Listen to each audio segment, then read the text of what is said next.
Bonjour, bienvenue dans le Bookmas numéro 5. Aujourd'hui j'ai lu Le Jardin du Prophète de Khalil Gibran, dont j'ai déjà lu deux autres livres dont j'ai déjà parlé dans une autre vidéo, où du coup j'évoquais Le Prophète, qui a été publié en 1923, et Les Ailes brisées en 1912. Ça c'est Le Jardin du Prophète, c'est la suite du Prophète, c'était censé faire partie d'une trilogie qui a été abandonnée à la mort de l'auteur. Et donc ça a été publié en 1933, 10 ans après le premier tome. On retrouve là le même procédé d'écriture qu'on avait dans le premier tome, c'est-à-dire un orateur qui est Al-Mustafa et qui va prononcer plusieurs discours assez brefs finalement sur la vie humaine devant ceux qui acceptent ou non de l'écouter. Donc dans le prophète, il parlait de la vie humaine, de sa relation au monde, des questions que se posent la plupart des êtres humains. Et ici, il va évoquer des thèmes un peu plus... Je sais pas. Je sais pas comment qualifier ça, mais il va parler du souvenir, des rêves, du temps qui passe, de la solitude, et toujours avec cette même volonté et cette même nécessité finalement d'apprendre à voir la beauté partout, parce qu'elle est partout où il y a de la vie, tout simplement. Donc, bon, partout quoi. J'ai bien aimé Le Jardin du Prophète, même si je préfère quand même Les Ailes brisées, qui est donc un roman, et qui fonctionne du coup pas du tout de la même manière que Le Prophète et Le Jardin du Prophète. Mais j'ai bien aimé quand même. C'est juste... Enfin, bref.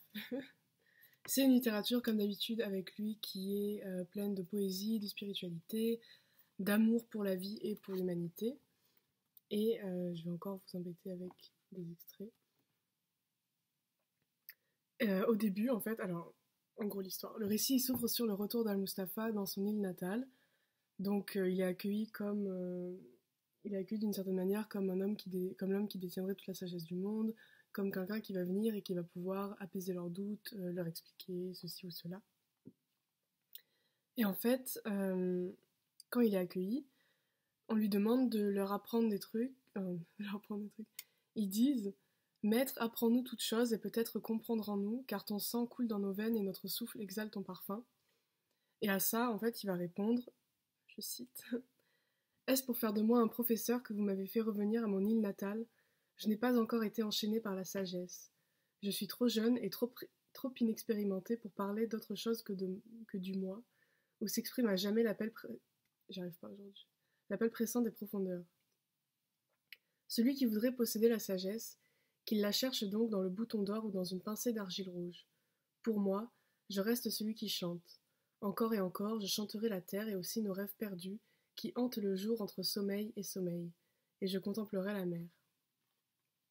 Ce que j'ai trouvé intéressant ici, c'est qu'avant finalement d'être la figure du prophète ou même celle du sage qui continue de nier tout au long du livre, il est d'abord l'incarnation en quelque sorte du poète, et, je trouvais ça judicieux de montrer que derrière le prophète, il y a d'abord un poète.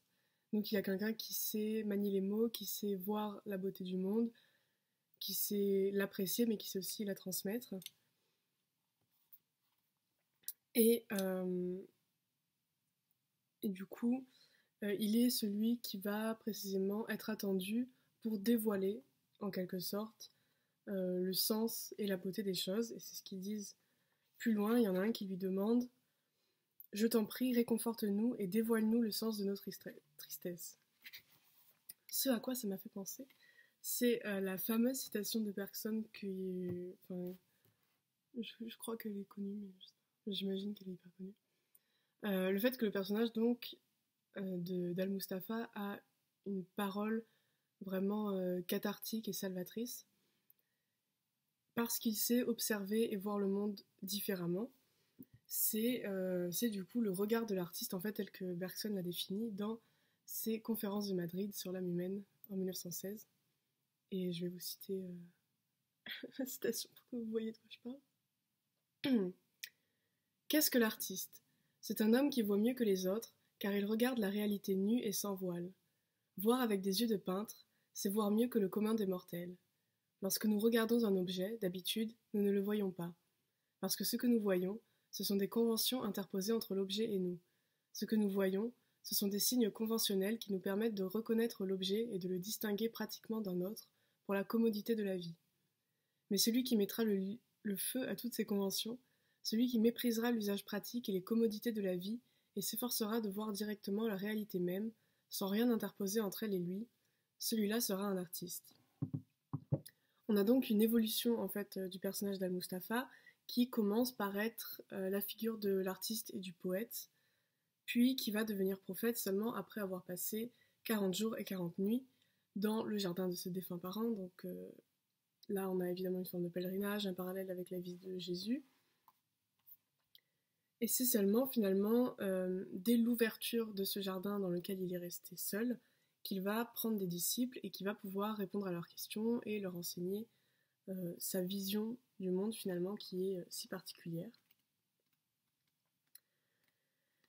Du coup, c'est tout ce que j'ai à dire là-dessus. J'ai bien aimé, ça se lit toujours très facilement parce que c'est des chapitres qui sont assez brefs, ça se pense comme des versets bibliques finalement, ou des versets coraniques.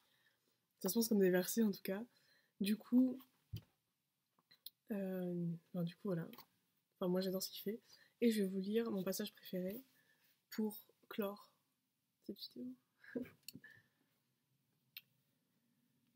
Il regarda cet homme, et l'on percevait dans sa voix comme le chant d'une étoile, lorsqu'il répondit : « Quand vous rêvez éveillé, si vous vous taisez pour être à l'écoute de votre moi le plus intime, vos pensées, comme des flocons de neige, tombent et tourbillonnent, recouvrant d'un blanc silence tous les bruits de l'espace qui vous entoure.